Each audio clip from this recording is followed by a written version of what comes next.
Missiles are pounding the Ukrainian capital as Russian forces pressed ahead with their advance. The Ukraine government says that Russian forces are now approaching the capital Kyiv from the north and the northeast, raising fears that the capital could fall on the second day of the Russian attack. Listen in. Інформацію про те, що у Київ зайшли диверсійні групи ворога. Тому я дуже прошу киян, будьте уважними, дотримуйтесь правил комендантської години. Я залишаюсь в урядовому кварталі разом з усіма, хто необхідний для роботи центральної влади.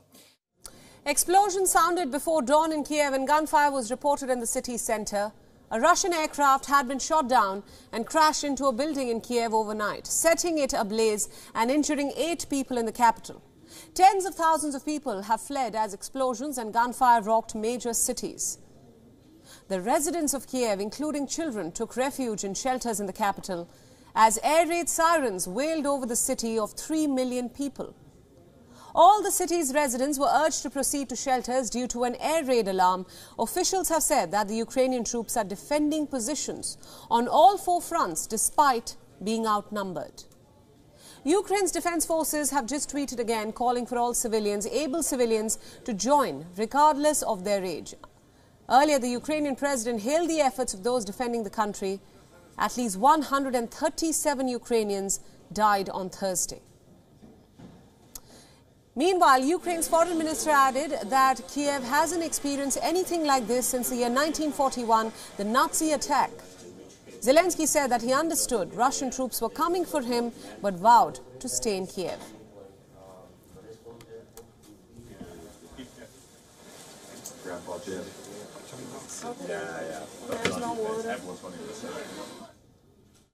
За наявною у нас інформацією, ворог позначив мене як ціль номер 1, мою родину як ціль номер 2. Вони хочуть знищити Україну політично, знищивши главу держави. Now, for more updates on what actually is happening on ground, Glenn Cates, a Ukrainian journalist, is now joining us live from Ternopil. Glenn, thanks so much for joining us. My first question to you, and I'm sure the world wants to know, what is currently happening on ground on what is now being called the second day of a Russian invasion of Ukraine? Not a Ukrainian journalist. I'm an American journalist based here in Ukraine. And for the second day, Ukrainian forces have been attacking not just Kyiv, but other cities, including Kharkiv. I'm actually not based in Kyiv right now. I fled with my family 2 days ago to a city called Ternopil, which is about 6 hours to the west.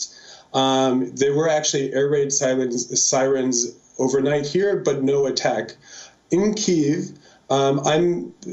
what the reports we're seeing is that in the north of the city, Russian forces are moving in, but they're also facing a fierce resistance from not just the Ukrainian army, but the Ukrainian people. I think you showed on your program a little bit earlier that Ukrainian President Zelensky has called on all Ukrainians to actually take up arms and fight against Russia. I want you, Glenn, to give us more perspective on the Ukrainian president, Zelensky's recent comments. We've seen him give a lot of impassioned speeches about calling on young, able citizens in Ukraine to take up arms, to give aid to the country's military forces in this time of crisis.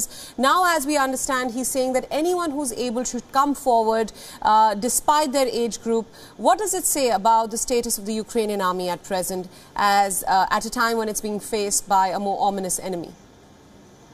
Well, no one doubts that the Russian army is stronger than the Ukrainian army, but the Ukrainian army has gotten much stronger than it was in 2014.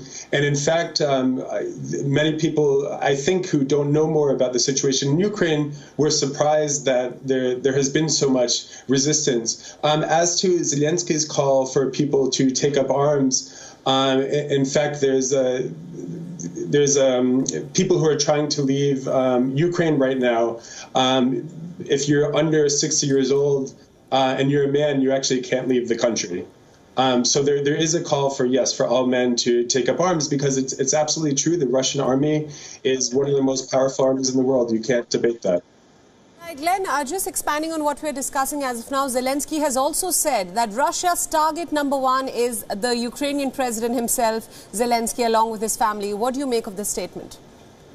Well, that's true. I mean, Russia's been pretty clear that they want a government in Ukraine that will be that will not be pro-Western, that will be basically will work for Russia rather than working for Ukraine. Vladimir Putin, his demands for Ukraine were not just that Ukraine doesn't join NATO, but that Ukraine demilitarizes. This is not something that the current government is willing to do in any form. So many analysts have said for days that Russia will be trying to replace the democratically elected government with essentially a puppet government for Moscow. Right. Absolutely. Glenn, stay with us on this broadcast. We'd like to get some more perspective on the crisis that's unfolding as we speak. Joining us now is also Anatol Lieven, a senior research fellow at the Quincy Institute. She joins us today from Leicestershire in the United Kingdom.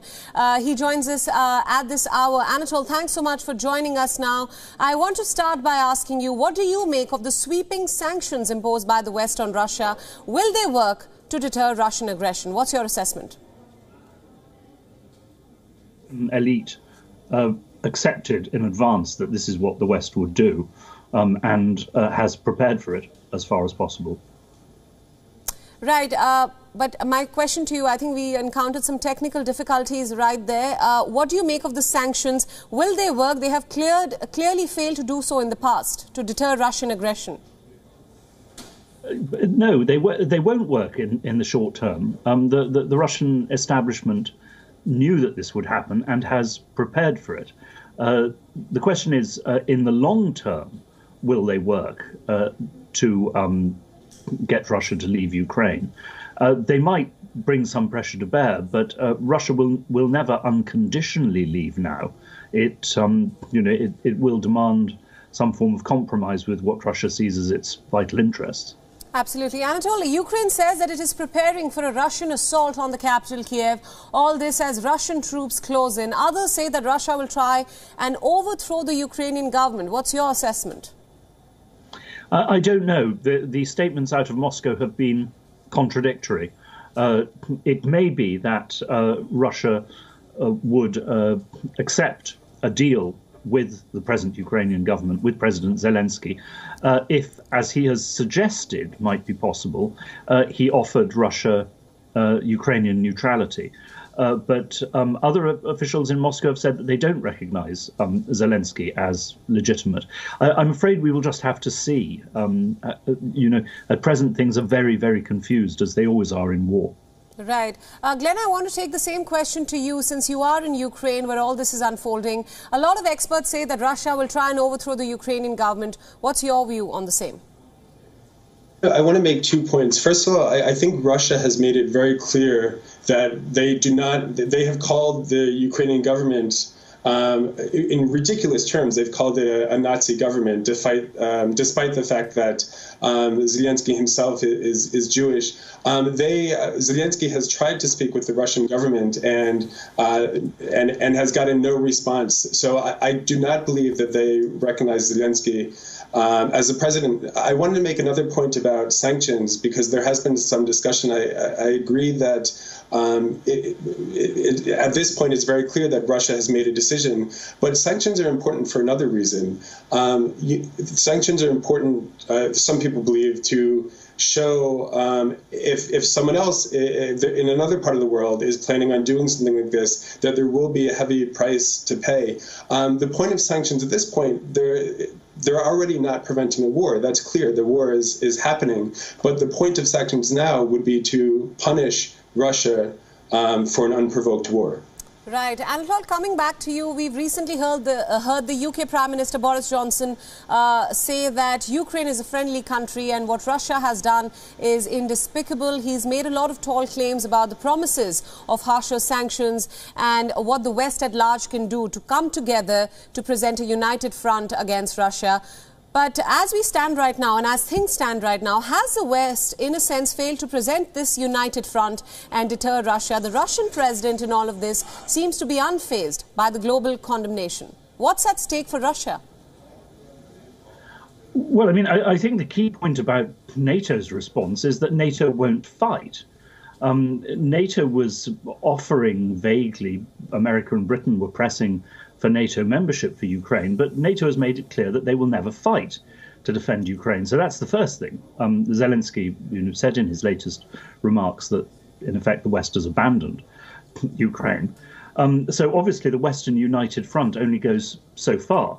The second thing is that because, of course, of their dependence on Russian gas, the Europeans seem to have considerably softened the sanctions, basically so that they can still pay for Russian gas. And President Biden explicitly left energy supplies, out of his package of sanctions.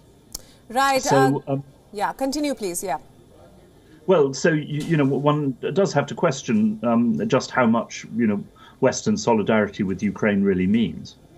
Absolutely. Now, Anatol and Glenn, I'd like to get some closing remarks from both of you. Glenn, I'd like to start with you. We've been talking for weeks about diplomacy and dialogue. Now, Russia has clearly begun its invasion of Ukraine as it's seeming. What, according to you, are Putin's intentions, and will Russian aggression spread to other European nations as well? Oh, I think it's very clear, at least in the beginning, at least for now, that Putin's intention is to overthrow the government in Ukraine and install a government that is that would basically be a puppet for Moscow. This obviously is very concerning to NATO allies, particularly in the Baltic states, that sort of see themselves as a potential next victim of Putin. I agree with your analysts on the other side. Reporting here from Ukraine, many Ukrainians are really, really disappointed with the sanctions that have, been announced so far. There are 4 holdouts in the EU against cutting off Russia from the SWIFT system, which would do lots of economic damage to Russia. So, there's one thing for Europe and the United States to announce that they're giving Ukraine support, that they're united with Ukraine and the people here. But it's another thing to actually take steps that will actually make the Kremlin suffer. And a lot of people feel that up until this point, they haven't seen the steps taken to actually make that suffering really happen. Right, Glenn, thank you for those insights. Now, coming back to you, Anatol, what do you make of Putin's intentions? And just changing the question for you a little bit, how do you see the developments panning out in Europe and the implications for Europe at large emanating from this crisis? Well, I don't think that Russia is going to threaten NATO. It has no interest to do so. And of course, the risks would be far, far greater. The Russian campaign will be contained in Ukraine. And the Western response will be confined to sanctions. As far as Putin's intentions are concerned, I think it's too early to say. I mean, clearly, what he is determined to do is that Ukraine should never join a Western alliance, and that the eastern areas of Ukraine should either be independent or should rejoin Ukraine on the basis of complete autonomy. But so much will depend on how the war goes on the ground. It's only the second day. There's always a huge amount of confusion in these cases. I used to be a war correspondent myself. So I think we will have to wait to see how things pan out. Absolutely. Glenn Cates and Anatol Lieven, thank you so much for joining us at this hour on WION World is One, and thank you for all your insights. WION World is One is now available in your country. Download the app now and get all the news updates on the move.